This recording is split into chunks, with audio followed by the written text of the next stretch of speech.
Serbisyo Caravan isagawa sa bayan ng Calamansig. Isang barangay sa bayan ng Libak na alarma sa muling pagsalakay ng mga magnanakaw. At bayan ng President Quirino nakiisa sa pagdiriwang ng World Tuberculosis Day. Yan ang ulo ng mga balita sa Sultan Kudarat Headliners.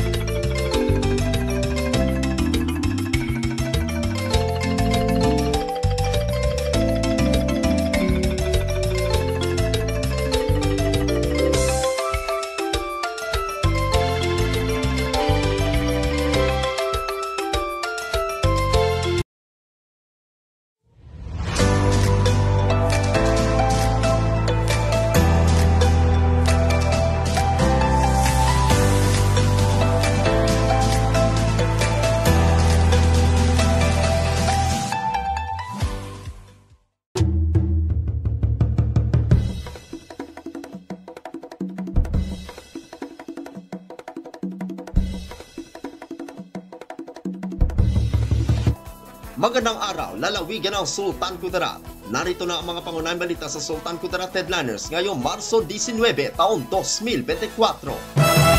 Serbisyo Caravan isagawa sa bayan ng Calamansig. Narito ang ulat. Nakiisa ang kapulisan ng Calamansig Municipal Police Station sa isinagawang Serbisyo Caravan kaugnay sa Calamansig Task Force of KTF-LCAC, Retool Community Support Program o RCSP ng LGU Calamansig sa Barangay Limulan, bayan ng Calamansig, lalawigan ng Sultan Kudarat. Nito lamang ika-15 ng Marso taong kasalukuyan. Ayon kay Police Major Hilbron G. Ocoren, hepe ng Calamansig Municipal Police Station, ang naturang programa ay pinangunahan ng Local Government Unit ng Calamansig, katuwang ang mga kawani ng 37 Infantry Battalion, Philippine Army at iba pang sangay ng pamahalaan. Lubos naman ang pasasalamat ng mga naging benepisyaryo ng programa sa kanilang mga natanggap ng libreng gupit, libreng medical check-up, feeding program, pagproseso sa kanilang mga police clearance at iba pang serbisyo ng lokal na pamahalaan. Tiniyak naman ni Police Major Ocore na patuloy silang makiisa at makikipagtulungan sa mga programa ng pamahalaan na naglalayong mailapit ang mga serbisyo ng iba't ibang sangay ng pamahalaan sa mga tao, partikular na sa mga mahihirap na mamamayan. Ako ang inyong kaibigang Apolinario Terdi Valencia para sa Sultan Kudarat Headliners. Isang barangay sa bayan ng Libak na alarma sa muling pagsalakay ng mga magnanakaw. Narito ang ulat.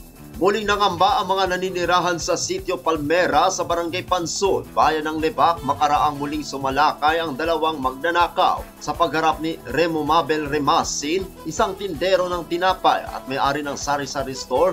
Naganap ang panloloob noong Biyernes ng gabi. Naramdaman aniya ni Remasin na sila ay planong looban dahil narinig kung paano ransakin ng dalawang lalaki. Sinabi pa ni Remasin, hindi lang ito ang unang pagkakataon na sila ay planong ransakin. Matatanda ang na-recover pa ng mga mag-asawa ang ginamit na flies para sana limasin ang laman ng tindahan.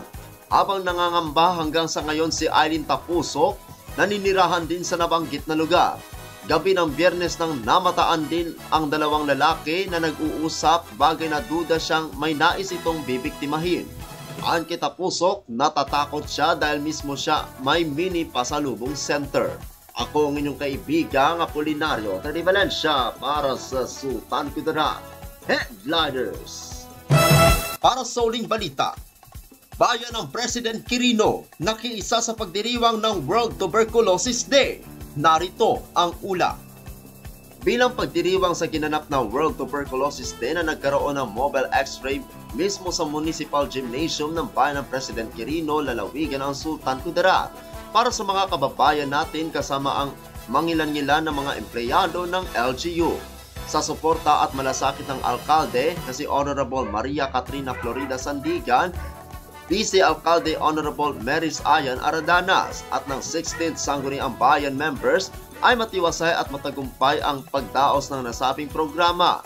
Napapasalamat din ang lokal na pamahalaan sa naghatid ng serbisyong ito mula sa Department of Health o DOH at ang Municipal Health Office sa pamumuno ni Municipal Health Officer Dr. Doc Gars Camarillo Jr. at kanyang mga staff.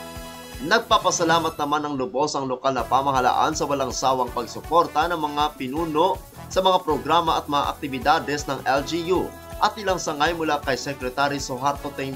Mangudadato, PhD, TESDA Director General Governor Dato Pax Ali S. Mangudadato, Vice Governor Radensi Sakaluran at Congresswoman Bayrihan Mangudadato Sakaluran. Ako ang inyong kaibigang Apolinario Terry Valencia para sa Sultan Kudarat Headliners.